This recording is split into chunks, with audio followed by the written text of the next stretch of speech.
Muy buenas tardes a todos y bienvenidos a un nuevo programa de Viajando en el Tiempo aquí en Radio Agricultura y Agricultura TV. Y como todos los sábados estamos listas con Bárbara Bustamante. ¿Cómo estás, Barbarita? Muy bien, muy contenta porque hoy día nos vamos de vacaciones. O sea, bueno, Bueno, nos da una tristeza dejar el programa, pero la verdad, no los vamos a dejar no, solos, pues. No, nosotras vamos de vacaciones, merecidas vacaciones, Sí. pero aquí se queda Sergio Vergara, nada mejor. Se queda Sergio, que además van a hablar de temas antiguos, demasiado entrete. Y él siempre tiene sus invitados, así que va a quedar de dueño de casa por 4 semanas. Sí, pues se renueva, para renovar el programa con Para Sergio. renovar, para que no echen de menos. Así es. Pero ahí volvemos en marzo, un par de semanas y vuelve Sergio. Vuelve Sergio, sí, nosotros vamos, Sergio, ya, Así que ¿qué va a haríamos estar- sin Sergio? O Creo que sea, vamos a tener que incorporarlo en esa foto, vamos a tener que cambiar o poner otra. no, yo encuentro que tendríamos que ir con de nuevo a Sergio. Roma, pero con Sergio. Así es. Eso le gustaría a Sergio ir a Roma. De Es todas verdad. maneras, Sí. Es cierto. Pero bueno, hoy día vamos a hablar también un poco, a algo nos vamos a meter en los temas antiguos, porque vamos a partir una historia bastante milenaria, multimilenaria, digámoslo así, porque vamos a hablar de Irán, pero particularmente por todo lo que hoy día tenemos en la retina, de la información que ha llegado, de lo que estaría sucediendo hoy día en Irán, de las represiones por estas manifestaciones que de alguna manera han surgido en contra del régimen por la situación primero económica y posteriormente política que ha desafiado a esta República Islámica, o sea, este Estado Islámico que básicamente impera desde el año 79. Y claro, hemos visto estas mujeres sacándose el velo, prendiendo los cigarros con la foto de la ayatola, en fin, una serie de desafíos que se ven muy bien para Occidente, pero que hay que entender que el nivel de valentía no es menor, porque el régimen hoy reconoce alrededor, tengo entendido que ayer se hablaban de 3.400 muertos reconocidos por el régimen, lo cual ya es harto, pero las fuentes internacionales que han estado siguiendo esto hablan de cifras mucho más elevadas, al menos, digamos, en 10 veces. Algunos dicen que claro, que Claro, eso es que solo son- el 10% de lo que... Exacto, un 10%, o sea, estaríamos diciendo que estarían, en general, están hablando incluso de 33 a 35 mil muertos. Lo que llama la atención porque la prensa internacional no lo cubre, por lo menos, o sea, hay que entender que si es así, habría muerto más gente en Irán que lo que murió en Gaza. Entonces es un tema, una pregunta que tiene que ver con la relatividad de el concepto de derecho humano, pero también de la complejidad y los acuerdos, y porque Irán, claro, estaba detrás de muchas cosas. Digamos, hay mucha política de por medio. Sí, pues bueno, claro, con esa cifra la verdad es que se habla de que es una verdadera masacre, además no solo la cantidad de muertos, sino que la cantidad de desaparecidos, los vejámenes, ya además, en el fondo, no sé, cosas como a las familias además al parecer se les está cobrando por entregar los cuerpos, ¿ah? O sea, cuerpos apilados, rumas, o sea, la verdad es que es realmente dramático. No es mucho lo que se sabe porque, claro, una de las primeras medidas, además, que toma el régimen una vez que parten estas protestas a mediados del mes de diciembre del 2025 es cortar Internet.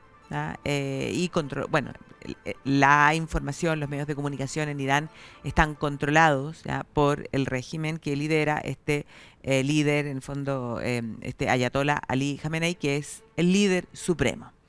Claro, que es importante entender que el líder supremo es supremo en todos los aspectos, porque Claro. de hecho está arriba, después hay un consejo como de sabios, así expertos, digámoslo, que son varios, pero ellos eligen a los candidatos. Entonces uno ve en Irán que hay elecciones que parecieran a la simple vista ser más o menos democrática porque hay candidatos, pero esos candidatos son establecidos y además el líder supremo tiene derecho a veto y pone y quita, y por lo tanto de democracia las pinzas. Claro, claro, hay un presidente, efectivamente, hay un parlamento, hay poder judicial, Pero está este consejo como de expertos, de sabios, eh, y el ayatolá por encima, y claro, el ayatolá tiene derecho a veto en absolutamente todo, y claro, la elección de candidatos. Piensa tú que el presidente actual, que en este momento no me acuerdo del apellido, porque son apellidos complejos de recordar, es presidente ahora desde mediados del año pasado, pero en un intento anterior que él había hecho por ser candidato,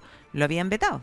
O sea, en el fondo, aquí están elegidos con pinza, ¿ya? Así que efectivamente es un régimen que además tiene, además de sus fuerzas militares, tiene la Guardia Revolucionaria, que es como podríamos decir la policía secreta, la policía además de la moral, ¿ya? Y que tiene que resguardar todos los principios de esta revolución islámica, de esta república teocrática islámica, que en el fondo que viene desde el momento en el que el ayatolá Khomeini, que es la Sí, claro. cabeza de todo este movimiento, se impone en la revolución en el año 1979 y derroca al último Shah de Irán, que era Mohammad Reza Pahlavi, ¿ya? Entonces vamos un poco a explicar todo eso, pero hay que entender que hoy día lo que está pasando en las revueltas que comenzaron desde diciembre tiene que ver, claro, con el cansancio de este régimen represivo, tiene que ver, en el fondo, con protestas que no son las primeras, pero han habido protestas anteriores que también habían sido severamente reprimidas, y ahora con una situación económica, Exacto.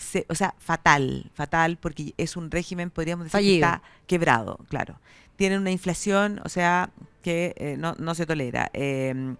El real se ha desplomado, están con las sanciones económicas y por lo tanto reciben pocos dólares, y los dólares que reciben tienen que vender el petróleo como mercado negro y a precios más baratos, y los dólares que reciben los tienen que recibir por Irak. Entonces, al final, herramientas hoy día para poder salir de la crisis económica son casi nulas, y las protestas parten, de hecho, o el detonante, podríamos decir, la chispa, es cuando se produce la quiebra de eh, un banco que Son una suena, crisis financiera. claro, suena irrisorio, porque un banco que además se dedica con sus recursos, con los recursos que el banco tenía, a construir el mall más grande del mundo, el Irán Mall, ¿ya?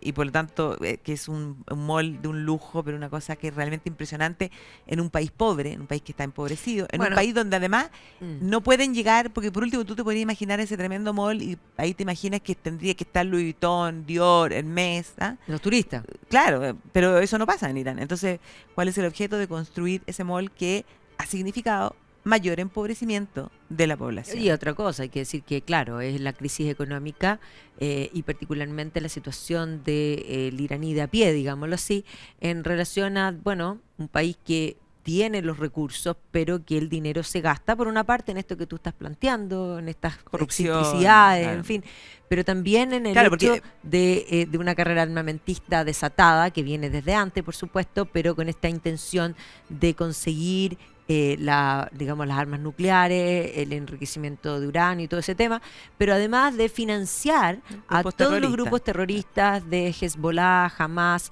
particularmente porque de hace un tiempo atrás habían puesto como meta terminar con Israel porque es el socio de Occidente, entonces hay un antioccidentalismo Claro. muy profundo, o sea, el gran enemigo es Estados Unidos, es el mundo occidental y en particular en la El zona gran Satán, es el claro. gran Satán, es Israel. Y por lo mismo financiando a Maduro, es más, los ataques al mundo judío, sabemos hoy día que fueron financiados por Irán, incluso los atentados en Argentina, en la embajada y en la AMIA, y por lo tanto, básicamente el dinero se ha Claro. gastado en aquellas cosas que probablemente, bueno, sin duda a la gente no le cae. Claro, y ahora, por ejemplo, frente a la quiebra de este banco, para tratar de salvarlo, ¿ah?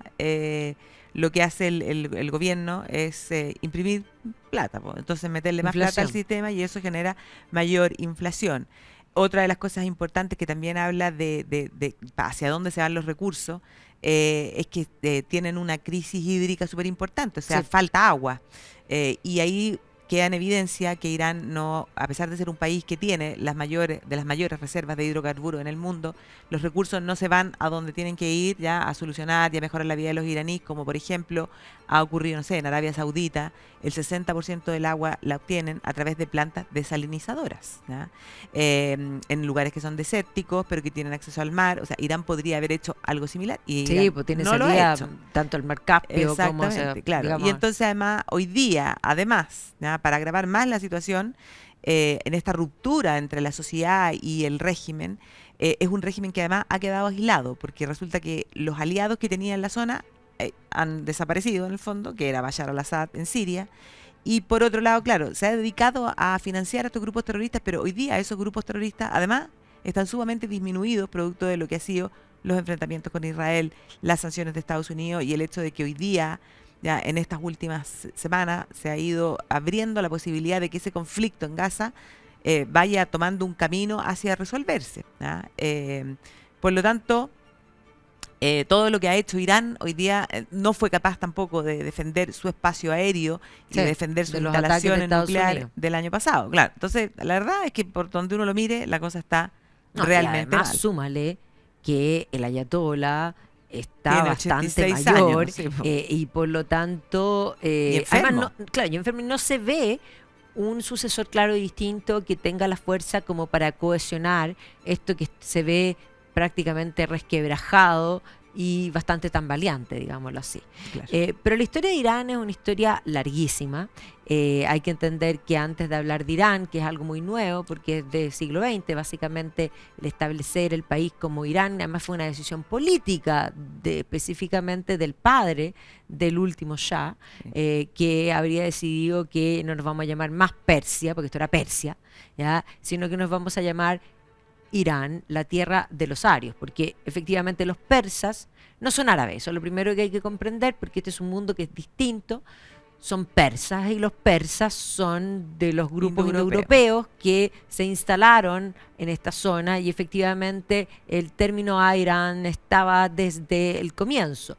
Tienen lenguaje distinto, tienen creencias distintas, es una civilización completamente distinta al resto del Medio Oriente. Y es más, va a tener un momento, si uno piensa en el mundo antiguo, es probablemente el primer mega imperio, o sea, es un gran mega imperio que además va a crear una visión que le va a dar un florecimiento importante, y ahí está la figura de Ciro II, que no solo construye un gran imperio y que su hijo posteriormente incluso aumenta llegando hasta Egipto. O sea, hay que pensar mucho más allá de lo que hoy día es Irán, este gran imperio, y que efectivamente va a tener un imperio que va a tener, digamos, una libertad religiosa, libertad cultural, que se va a ver manifestado en bueno, está el famoso cilindro de Ciro, que es una cosita así como un instrumento musical, parece. Claro, más o menos. Pero la verdad es que tiene inscripciones tremendamente Claro, importantes, donde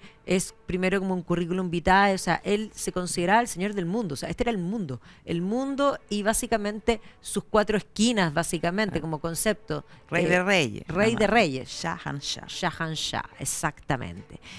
Pero además, magnánimo, que va a permitir, y esto es bien importante, que va a permitir las distintos credos que conviva, claro. tolerancia. ¿Ya? Claro. Tolerancia, y además eso mismo considerado una riqueza. Y por lo tanto hay que entender que incluso cuando uno piensa en este mundo, bueno, este es un mundo que no va a ser enemigo de Israel. No, pues no, hay que recordar que ya, o sea, en tiempos bíblicos, es Ciro, ¿ya? Ciro el Grande, el que pasa la historia como el Grande, el que va a liberar al pueblo de Israel del cautiverio impuesto por Nabucodonosor, ¿ya? En la ciudad de Babilonia, que los había tomado y los había dejado cautivos en la ciudad de Babilonia. Y Ciro, en el fondo, derrota a este... Bueno, conquista la Babilonia, de hecho. Conquista Babilonia, exactamente, y libera al pueblo judío. Así que, en el fondo, desde tiempos ancestrales podríamos decir que el mundo persa no era un mundo enemigo del mundo judío, sino que todo lo contrario, imagínate.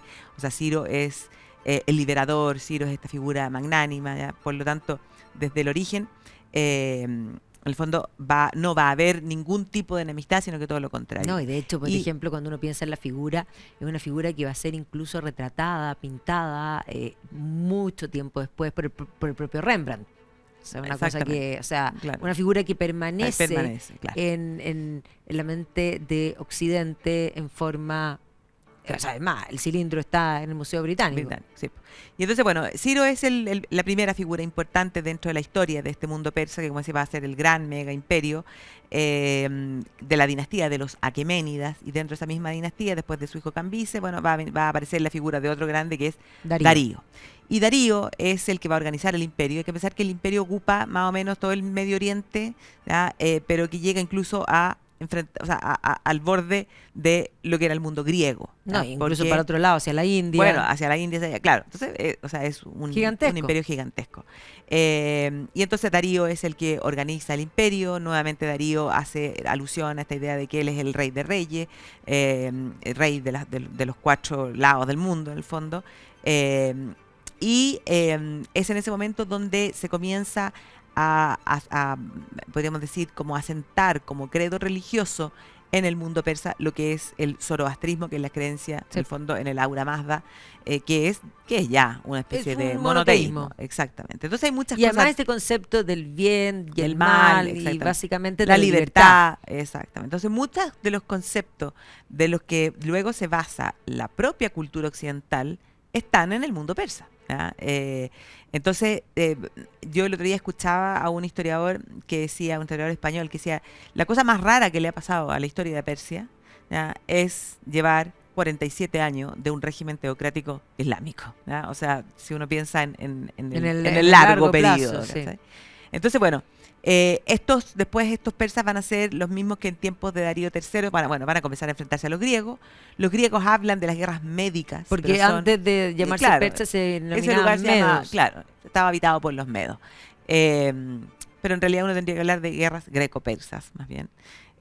Y bueno, finalmente ese territorio va a ser luego conquistado por el gran macedonio, que es Alejandro Magno. ¿Ya?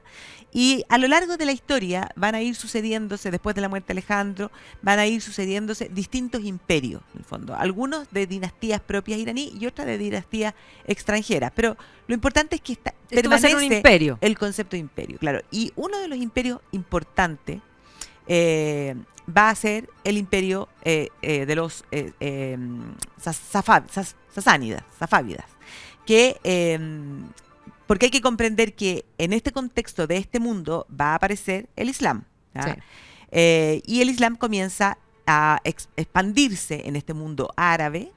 El Islam tiene la característica de tener el dominio político junto con el espiritual y comienzan rápidamente a expandirse después de la muerte de Mahoma. Y evidentemente que este Islam va a llegar hacia el mundo persa. Y el mundo persa también se va a islamizar. O sea, el zoroastrismo va a pasar de moda. Se mantiene en algunos sectores, pero mayoritariamente van a ser islámicos. Claro, y van a ser islámicos de la rama mayoritaria del Islam, ya que es el Islam sunita. Hasta más o menos el año 1500, cuando nuevamente por una decisión política de querer diferenciarse del mundo del mundo árabe y posteriormente también del turco, porque efectivamente van a aparecer los turcos otomanos, turcos que también se van a islamizar y que se van a imponer sobre los árabes y van a tener el control del Islam. Entonces, ¿cómo nos diferenciamos? Seamos distintos. Y ahí es donde los persas toman la rama minoritaria del Islam, que es el Islam chiita, que considera que en el fondo que el sucesor de Mahoma, claro, o sea, que quien manda en el Islam tiene que ser alguien de la rama, de la línea de Mahoma. Y entonces el último de los califas, podríamos decir ortodoxos, después de la muerte de Mahoma, es yerno y sobrino de Mahoma, que era Ali. Y entonces ellos son los partidarios de Ali, los Shiatu Ali, y eso es chiita. Y dentro de los chiitas también hay ciertas ramas, y estos van a ser chiitas duodecimanos, que cuando lleguemos a Khomeini lo explicamos, para no enredar tanto. Claro, pero la palabra ya te dice mucho, son 12. 12 imanes, exactamente. Sí. Entonces, bueno, ahí lo vamos a contar porque, claro, lo que hace Khomeini es Brillante. Magistral, exactamente. Pero bueno, son chiitas y con el paso del tiempo vamos a llegar a la última de las dinastías, que es la dinastía de los Callares, que es una dinastía de origen además turco, ¿ya?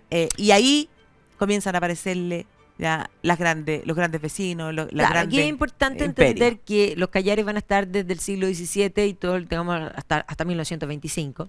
Y específicamente es una época de expansión del colonialismo, han surgido los imperios y por lo tanto es la época de competencia de los imperios. Por una parte, desde el siglo XVIII, pensemos así, hacia la ruta de la India van a estar husmeando y merodeando, por una parte los británicos, por otro lado los franceses.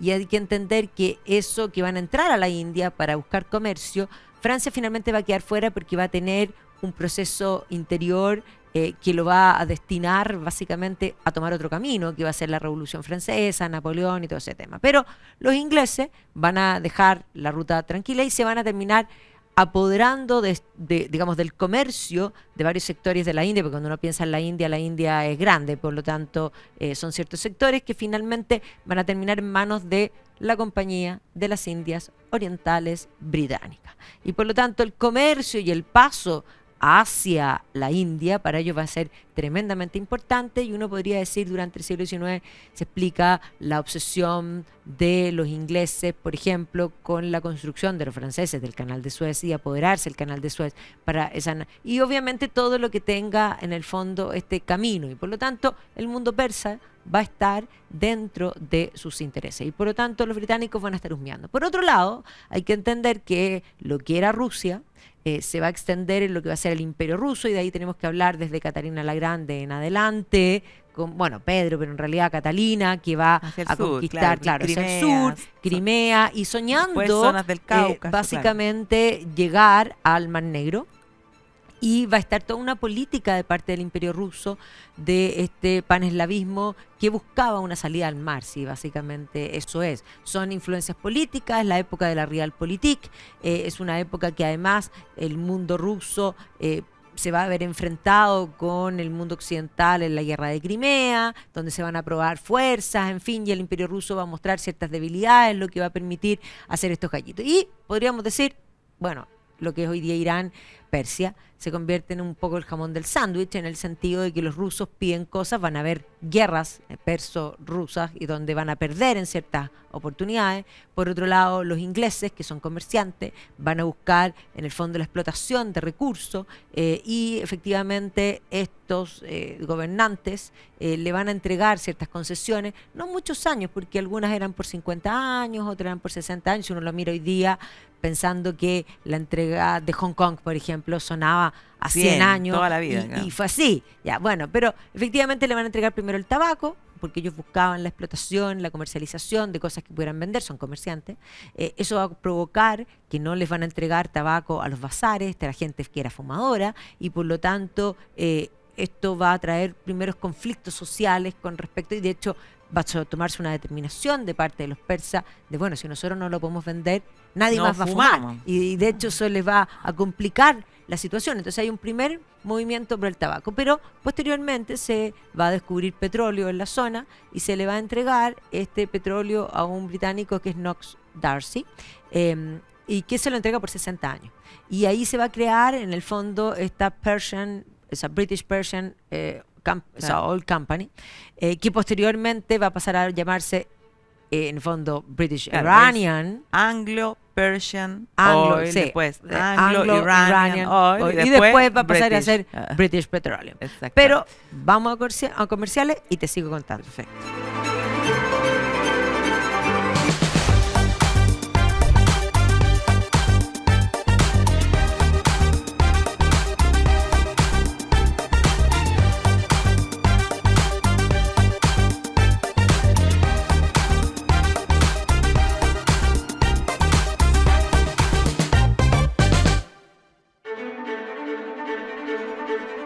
Estamos de vuelta aquí en Viajando en el Tiempo, hablando del mundo persa, hablando de esta dinastía, digamos, del siglo XVII a comienzo del siglo XX, una dinastía débil que ha permitido la injerencia de las potencias extranjeras, particularmente la disputa por el mismo colonialismo entre los rusos, los vecinos básicamente, que han ido bajando, y los británicos, que también consideran los vecinos porque están en la India. Y ahí, por lo tanto, son básicamente estas concesiones que va a permitir la explotación de los británicos, pero no, podríamos decir claramente, no el beneficio para los persas. Claro, y eso poco a poco con el tiempo empieza a generar descontento, y eso es algo evidente porque para muchos de estos lugares donde se descubre el petróleo, que uno podría pensar, oh Dios, qué gran bendición, también decir, uff, cuando se descubre el petróleo todos ponen los ojitos encima. Así que la verdad es que, claro, para la gente no llegan mayores beneficios, con una dinastía callar que comienza a ser cada vez más lejana, podríamos decir, al pueblo. Es la época donde empiezan a construir además grandes palacios, unas cosas No, que y son unas realmente joyas que te la encargo. extraordinarias, joyas, unos diamantes, una cosa fabulosa. Entre medio de eso, bueno, hay que entender que estalla la Primera Guerra Mundial. Irán es neutral, pero evidentemente que tiene que permitir el paso, la entrega de recursos a las potencias de las que es aliado por su posición estratégica. Y tras la guerra, bueno, no hay que olvidar que en medio de la guerra, más que tras la guerra, se va a producir la Revolución Rusa. Las ideas ya comunistas, socialistas, tras eso comienzan a cobrar fuerza. Está el llamado, además del Comintern, a estos 9 de octubre, ¿ya? Y exportar estas ideas hacia todas partes. Y evidentemente que en Irán, ¿ya?, las ideas van a entrar y se va a formar el Partido Comunista de Irán, que es el partido Tudeh, ¿ya?, con muchos dictámenes también, ¿ya?, que venían marxista-leninista. Exactamente, marxista-leninista.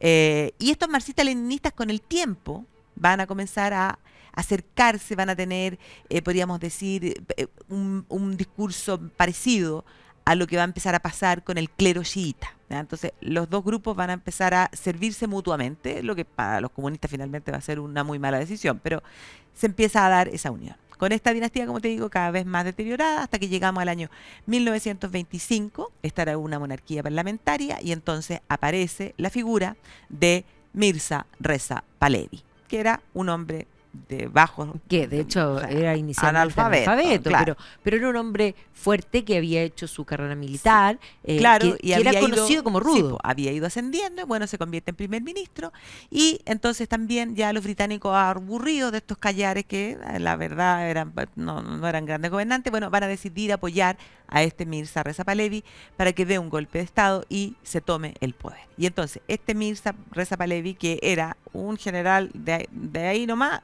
se va a convertir, ¿ya?, en el primer Shah de la última dinastía iraní, que es la dinastía Pahlavi, un nombre que él toma, que venía ese nombre desde el mundo persa, y que se va a coronar, o sea, como ya, o sea, el tapón del océano es poco, ¿ya? Sí. Porque no solo es rey de reyes, sino que es el nuncio, la sombra del Todopoderoso. Claro, y eso es muy importante, algunas veces aquí lo hemos dicho, en países donde hay desierto, desde el mundo de los turcos, o sea, es Soleimán el primero en firmar como la sombra del Todopoderoso. Eso significa que en lugares donde hay desierto, donde el sol puede ser la peor pesadilla, el rey es el consuelo del pueblo porque Dios lo ha elegido, ¿cachai? O sea, es ya, pero no puede haber mejor título.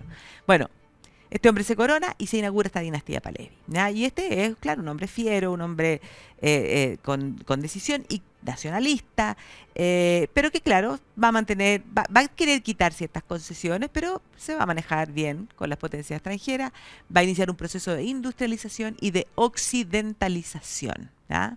Este hombre es el que decide, toma el poder en 1925, en 1935 es el que decide cambiar el nombre de Persia a Irán, ¿ya?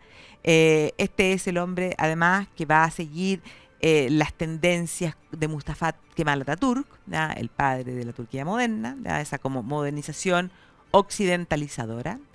Va a eliminar la obligación del velo para las mujeres, y si tú ves las fotos de aquella época, y la laicización también, claro, va a haber, o sea, no sé, en las carreras parece que estuviera en Ascot, ya, porque los persas, que además lucen distinto a los árabes, se ven absolutamente occidentales. Y obviamente que eso, en el clero chiita, bueno, comienza a causar ruido, ¿ya? Y acuérdense lo que les decíamos, que los comunistas tienen ese discurso así como que quieren servirse mutuamente. El problema es que este Mirza Reza Pahlavi comete el error de, cuando estamos ya en las puertas de la Segunda Guerra Mundial, bueno, él se va a aliar o se va a ir hacia el lado de Hitler. Claro, y eso va a hacer que bueno, de hecho recibe hasta una foto de Hitler Autografiada. autografiada para él, o sea, mi querido Mirza. Claro. Y obviamente Claro. que esto va a hacer que las potencias en el marco de la Segunda Guerra Mundial desconfíen y por lo tanto van a terminar ocupando lo que es Persia, sacando del poder a Mirza Reza y haciéndolo abdicar en favor de su hijo, que era un joven de 22 años. Un joven de 22 años que tenía 2 años cuando su padre se convirtió en Shah, y que por lo tanto va a ser educado con este hombre que era de rigor, de estricto, pero va a tener, por otro lado, un padre que ya vimos las características, pero va a tener también una madre muy fuerte, que va a estar muy preocupado, va a ser bien mamón, podríamos decir, y va a tener una hermana que es melliza y que se hablaba de ella como la Rasputina, o sea, un hombre bastante manipulado por mujeres, que eso es bien importante Sí, y tenerlo de su vida va a estar marcada por muchas marcada mujeres. por muchas mujeres. Pero lo van a mandar a estudiar, y tal vez eso es lo que le cambió un poco su personalidad en ciertos aspectos, a Suiza, y por lo tanto occidentalizarlo. O sea, Hablaba antes había idioma, tenido, sí. claro, varios idiomas, había tenido una institutriz francesa, en fin, digamos, en la época palaciega. Bueno, pero este joven, a los 22 años, se va a convertir en Shah. Y efectivamente, teniendo todos los problemas que va a tener, él va a manejar de alguna manera la opinión pública a través de, podríamos decir, llamar la atención en todo lo que es la prensa rosa, ¿ya? Y efectivamente se va a convertir en de las familias reales. Era un royal, un celebrity. Era un dandí, Claro. era un hombre de buenos gustos. O sea, si que le uno piensa, gustaba hoy día, comer claro, hoy bien. día como que ya no existen las revistas así, como la cosa, la cara, ¿no? La ola. La ola sí tiene, Sigue pero existiendo. claro. Pero él era portada de las revistas, ¿ah? O sea, absolutamente, por su vida, porque le gustaba esquiar en Suiza, por las mujeres, bueno, con la primera, las mujeres con las que se casa es con Fausia. Que era espléndida. Espléndida. La Venus de Asia, le decían, imagínate. Era la hermana del rey de Egipto, del rey Farouk. Y obviamente, claro, estos Palevi buscan una familia elegante, de mala alcurnia, pues ellos no eran nadie, entonces como para vincularse mejor, y se casan en el fondo con esta princesa egipcia, que es el primer matrimonio. Ella le va a dar una hija, pero se obsesiona con la idea de que tenía que darle un hijo hombre, que no nace, y finalmente se van a separar 7 años después, ¿ya? Pero de ese matrimonio hay una hija. Pero claro, este joven en el fondo llega al poder apoyado por Estados Unidos, apoyado por la Unión Soviética sí, y pues, por los británicos. O sea, lo ponen. Pensar que, sí, por supuesto, que hay que pensar que las conferencias de paz de la Segunda Guerra Mundial, una se hace en Teherán, o sea. Sí, pues claro, porque además que hay que pensar que el lugar es un lugar estratégico. Entonces este jovencito un poco lo utilizan y claro, efectivamente, cuando está terminando la guerra se reúnen en Teherán. Se dice que cuando él se junta, cuando él ve a Stalin, casi se hace pipí de susto. A mí me pasaría lo mismo. No, O sea, pero no, te o sea, decir me que el desmayo, terror. yo creo, si me aparece Stalin. Pero bueno, y con el correr del tiempo, claro, este hombre va a continuar, podríamos decir, con la tendencia de su padre de occidentalizar el país, de modernizarlo. Pero el problema va a venir cuando ¿ya? El descontento por la influencia de las potencias extranjeras aumente y en el Parlamento, en el Majlis, sea elegido como primer ministro la figura de Mohammad Mossadegh. Y Mossadegh era un nacionalista y Mossadegh va a lograr que en el Parlamento se apruebe la ley para nacionalizar el petróleo, ¿ah? Y efectivamente lo van a nacionalizar. Evidentemente, y eso va a generar el problema con los británicos, pero que van a gritar el grito en el cielo, van a reclamar, es más, van a reclamar a instancias internacionales y el propio Mossadegh va a ir a defender la causa y los derechos de Irán, porque ahora se llamaba Irán, y se llamaba Irán desde el padre, que de hecho es muy divertido, porque cuando decide que se llama Irán, pone un decreto donde cualquier carta que diga Persia no se había que devolverla. Y por lo tanto, Irán, dirección incorrecta, claro. Dirección incorrecta. Los derechos de Irán, incluso va a ir a La Haya, y La Haya va a terminar diciendo que no tienen competencias en este evento, pero básicamente esas no competencias y inacción de parte del mundo internacional es considerado como un triunfo. Claro, y entonces las potencias además van a, claro, Mossadegh en Irán, portada en el Times. Claro, y en Irán, o sea, imagínate, pues era un gran héroe. Pues, y el tema es que las potencias presionan para que el Shah destituya a Mossadegh. Y ahí, bueno, o sea, todo el mundo a la calle y lo que hacen es que el Shah sale ¿ya? Al exilio. Se va a Eh, Roma. Se va a Roma, ahí ya estaba casado por segunda vez y en esa ocasión estaba casado con Soraya Esfandiari, que también es una Es la historia, princesa de los sí, ojos pues, tristes. claro, Porque ella se enamoró de él. sí, Y pues se ella se enamoró enamora de perdidamente verdad, de él. Ella se totalmente. cuenta que cuando ella lo ve, o sea, cae envuelta en llama. Yo también habría caído envuelta en llama por el Shah, fíjate, que yo lo encuentro ¿En hermoso, serio? pero fantástico, no sé. No, cero mi gusto, pero en todo caso Soraya cayó envuelta en llama. El problema fue que se casaron y ella era, digamos, estéril, y eso va a Claro, hacer que finalmente ya la termina claro, repudiando. sí, Entonces po. dice, no le pude dar hijos, pero le di mi Di mi corazón, corazón. sí, po. Y después ella escribe Un libro. Termina una viviendo en París. autobiografía. Pues se Sí, llama Soraya, el Palacio de las Lágrimas. Oh, una cosa tremenda. terrible. Sí, bueno, pero estaba en ese momento casado con Soraya Sfandiari, sale a Roma y en Roma llega gente de la CIA. ¿Ya? Y ahí en la CIA, con la CIA, organizan, en el fondo, derrocar a Mossadegh, ¿ya? O sea, controlar la situación en Irán y devolver al Shah. Ahí efectivamente se hace esta operación, ¿ya? Y lo logran. Y entonces el Shah retorna.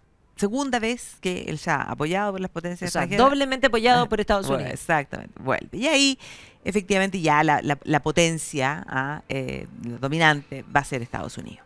Y el Shah, una vez de regreso, continúa en el fondo con todas sus políticas. Y va a comenzar con políticas también bien alocadas, como por ejemplo una carrera armamentista donde se dice que le vendían, se aprovechaban de él y le vendían hasta armas oxidadas. Va a iniciar también una carrera como nuclear. Él es el Sí. que dice vamos a hacer una potencia nuclear. ¿Ya? En algún momento él va a tener un atentado, ¿ya? Va a recibir por un fanático religioso 6 disparos y entonces Se él siente ahí, como protegido por Dios. claro, Pero y además entonces hay que decir que arma a toda una policía secreta la que FAMAC, exactamente. va a ser bastante cuestionada, porque evidentemente va a caer en un autoritarismo importante para poder intentar dominar toda esta situación. Claro, y todo esto va a hacer que comience a surgir una oposición en el clero chiita que considera que en el fondo que está yendo en contra de, podríamos decir, el alma de De esa los Persia, preceptos. claro, del Islam chiita. Y entonces la voz de esa oposición va a ser Ruhollah Khomeini, ¿ya? El ayatollah Khomeini, el gran ayatollah, porque era un gran ayatollah, un hombre que durante toda su vida, que nace en Khomeini, por eso es No, y desde Khomeini. los 6 años estudiando Sí, el po. Corán y estudiando en el fondo toda la La jurisprudencia, porque no Sharia. solamente la Sharia, no solo la ley islámica, sino que la jurisprudencia, lo que le permite tener esa comprensión de la ley y comprender también a cabalidad, porque eso lo va a ser la genialidad, en el fondo, Islam chiita, en el fondo Duodecimano. duodecimano del cual se va a aprovechar. Claro, claro, porque ¿qué es lo que significa esto? El Islam chiita duodecimano cree que existieron 12 imanes, ¿ya? El último, y el imán era el sabio, ¿ya? El conocedor absoluto de la ley islámica, de la jurisprudencia. Era el imán el único que tenía la posibilidad de no ser solo guía espiritual, sino Sino que político. también líder político, ¿ya? Pero el último de los imanes, el Mahdi, del siglo noveno, no muere, ¿ya? Sino que se oculta. Y queda oculto y va a volver a aparecer en el momento en que las circunstancias lo requieran. O sea, es como el rey Arturo. Así. Como el rey Arturo, exactamente. Y mientras eso ocurra, ningún líder religioso tiene la posibilidad, ¿ya? De poder gobernar, sino que simplemente pueden ser líderes espirituales que dan consejo, ¿ya? El resto de los imanes, porque sí hay imanes en el Islam, son los que dirigen la oración, ¿ya? En la mezquita, pero no es los imanes de esta rama de los 12 imanes, ¿ya? Y entonces un líder religioso supuestamente en esas circunstancias no podía gobernar. Bueno, este hombre, Khomeini, un gran conocedor de la ley islámica, bueno, que se convierte en esta voz crítica.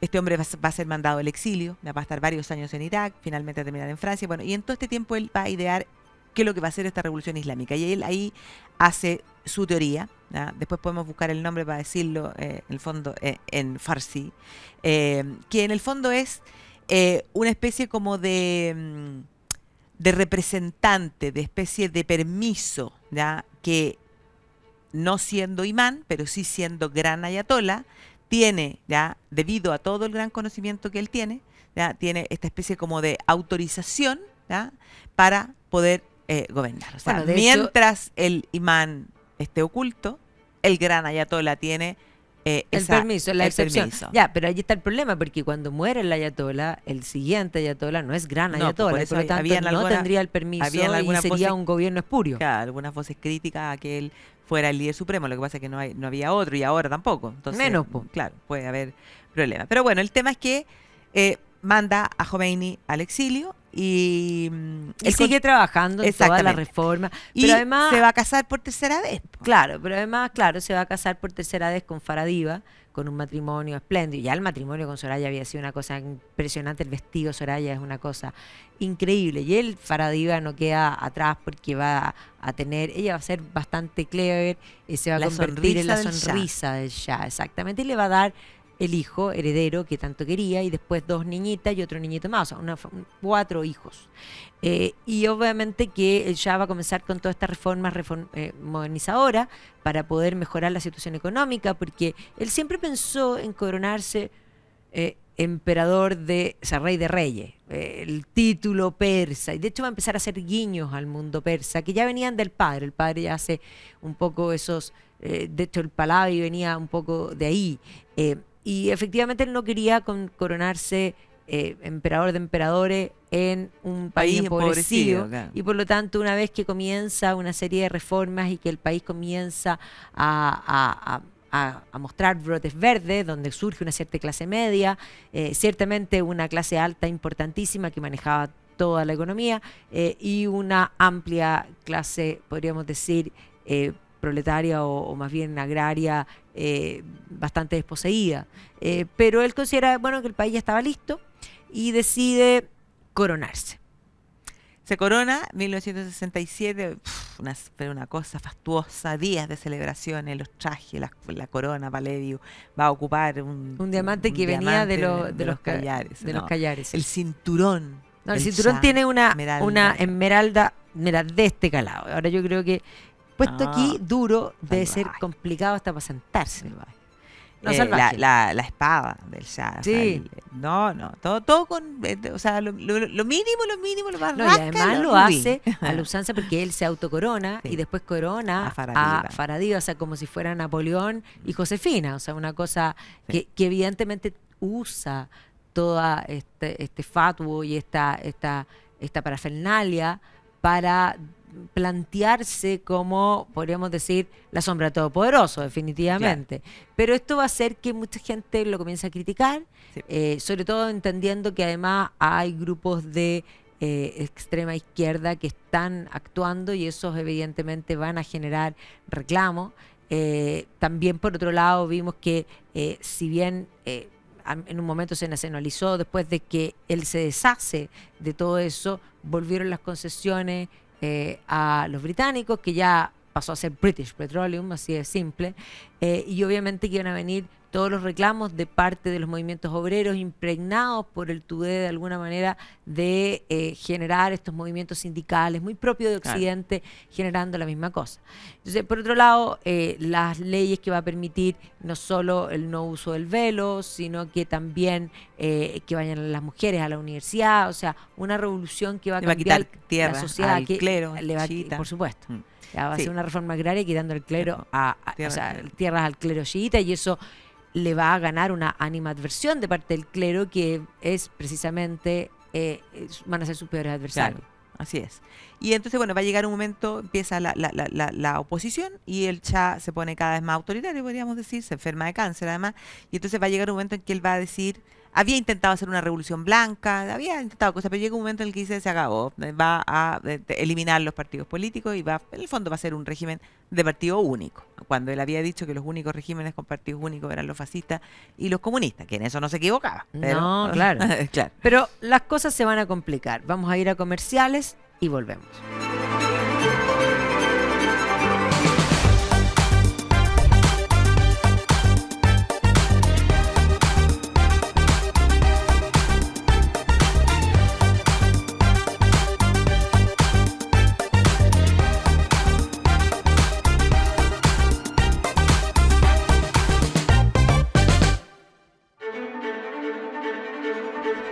Estamos de vuelta aquí en Viajando en el Tiempo, precisamente hablando de la situación del Shah. La situación está complicada, pero el Shah decide celebrar, digamos, el aniversario de Persia, Claro, que no los eran pocos 2500 años, años. 2500 años. Claro.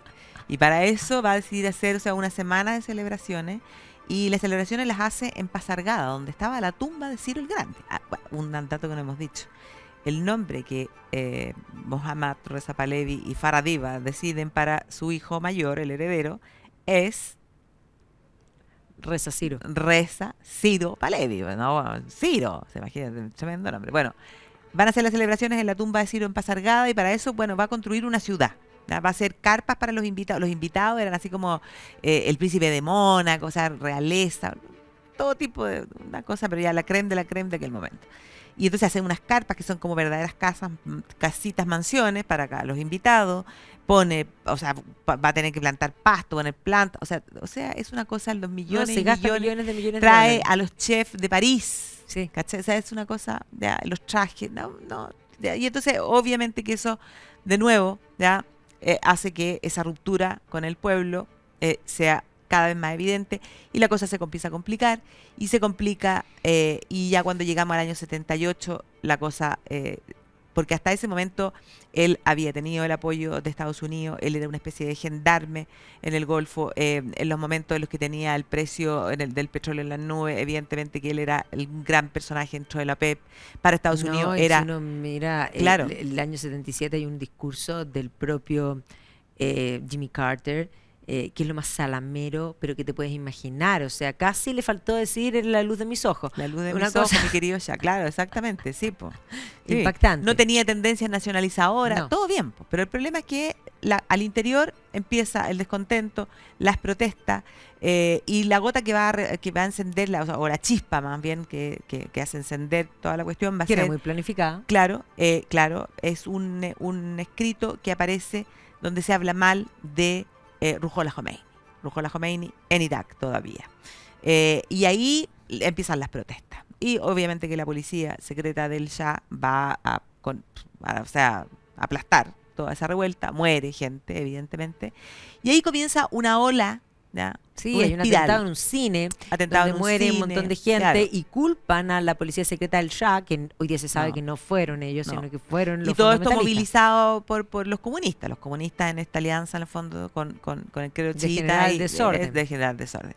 Y dentro del chiismo hay un ritual, podríamos decir, que a los 40 días de la muerte de alguien hay que reunirse para conmemorar esa muerte. Entonces se estableció como una especie de calendario de las protestas, porque morían en un determinado enfrentamiento tales, a los 40 días nos volvemos a juntar y acá habían muerto otros, los 40 días.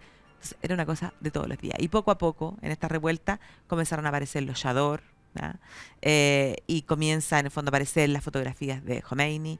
El Shah toma la decisión de sacar a Khomeini, que estaba en Irak, demasiado cerca, y lo mandan a Francia. Y en Francia probablemente el peor error, porque en Francia lo van a recibir como especie de rockstar. No, o sea, de hecho una cosa, Khomeini ya era una figura para Irak, pero en Francia Khomeini se va a convertir en una figura para el mundo, básicamente porque el tiempo en que estuvo, que no fue tanto, va a recibir miles de entrevistas y los periodistas franceses se lo van a inflar, lo van a de alguna manera a plantear como este hombre sabio, bueno, que quiere lo mejor para su pueblo. Y además a él le que- preguntaban, ¿pero usted va a respetar los derechos de las mujeres?